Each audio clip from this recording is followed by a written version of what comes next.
شروع اللہ کا نام لے کر جو بڑا مہربان نہایت رحم والا ہے۔ اے پیغمبر صلی اللہ علیہ وآلہ وسلم،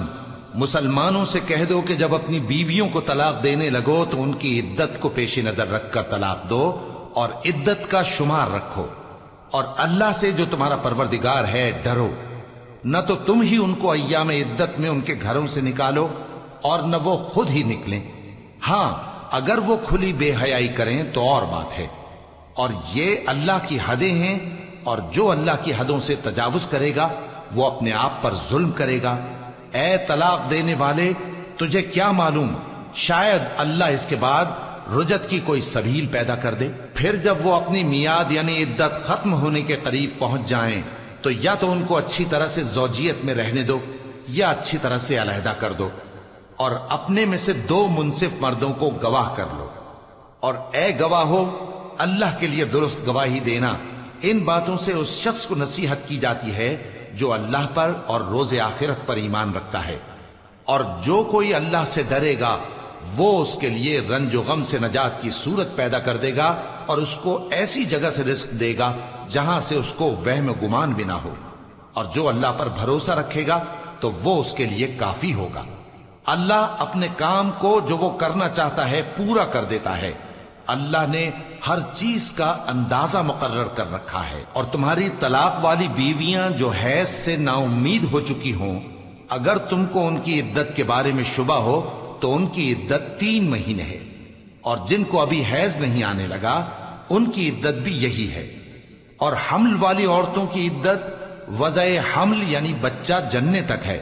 اور جو اللہ سے ڈرے گا اللہ اس کے کام میں سہولت پیدا کر دے گا۔ یہ اللہ کا حکم ہے جو اس نے تم پر نازل کیا ہے، اور جو اللہ سے ڈرے گا وہ اس سے اس کے گناہ دور کر دے گا اور اسے اجر عظیم بخشے گا۔ طلاق والی عورتوں کو ایام عدت میں اپنی حیثیت کے مطابق وہیں رکھو جہاں خود رہتے ہو، اور ان کو تنگ کرنے کے لیے تکلیف نہ دو، اور اگر وہ حمل سے ہوں تو بچہ پیدا ہونے تک ان کا خرچ دیتے رہو، پھر اگر وہ بچے کو تمہارے کہنے سے دودھ پلائیں تو ان کو ان کی اجرت دے دو، اور بچے کے بارے میں پسندیدہ طریق سے موافقت رکھو، اور اگر باہم ضد اور نا اتفاقی کرو گے تو بچے کو اس کے باپ کے کہنے سے کوئی اور عورت دودھ پلائے گی۔